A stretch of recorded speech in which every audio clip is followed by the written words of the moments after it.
اعوذ باللہ من الشیطان الرجیم بسم اللہ الرحمن الرحیم۔ روزنامہ الفضل انٹرنیشنل، منگل 16 مئی 2023۔ کلام امام الزماں علیہ الصلاۃ والسلام۔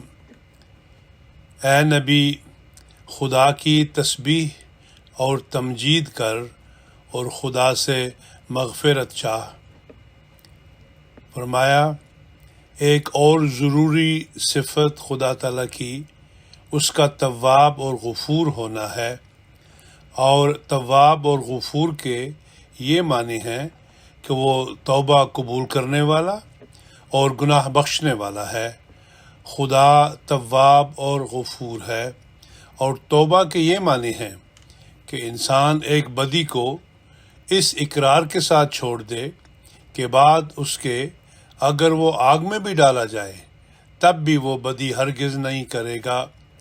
پس جب انسان اس صدق اور عزم محکم کے ساتھ خدا تعالیٰ کی طرف رجوع کرتا ہے تو خدا جو اپنی ذات میں کریم اور رحیم ہے وہ اس گناہ کی سزا معاف کر دیتا ہے، اور یہ خدا کی اعلیٰ صفات میں سے ہے کہ توبہ قبول کر کے ہلاکت سے بچا لیتا ہے۔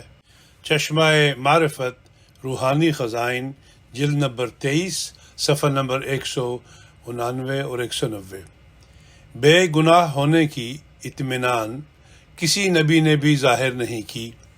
جو دنیا میں افضل الرسل اور خاتم الرسل گزرا ہے اس کے منہ سے بھی یہی نکلا، ربنا اغفر لنا ذنوبنا وباعد بیننا وبین خطایانا۔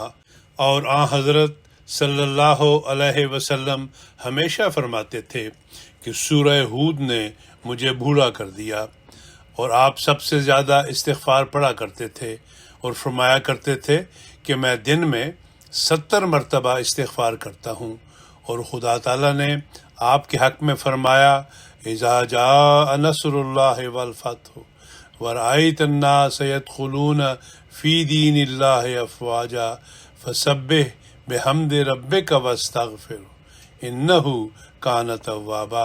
سورہ نصر آیت 2 سے 4۔ یہ سورت حضرت صلی اللہ علیہ وسلم کے قرب زمانہ وفات میں نازل ہوئی تھی، اور اس میں اللہ تعالیٰ زور دے کر اپنی نصرت اور تائید اور تکمیل مقاصد دین کی خبر دیتا ہے کہ اب تو اے نبی خدا کی تسبیح اور تمجید کر اور خدا سے مغفرت چاہ، وہ تواب ہے۔ اس موقع پر مغفرت کا ذکر کرنا یہ اسی بات کی طرف اشارہ ہے کہ اب کام تبلیغ ختم ہو گیا۔ خدا سے دعا کر کہ اگر خدمت تبلیغ کے دقائق میں کوئی فروغ گزاشت ہوئی تو خدا اس کو بخش دے۔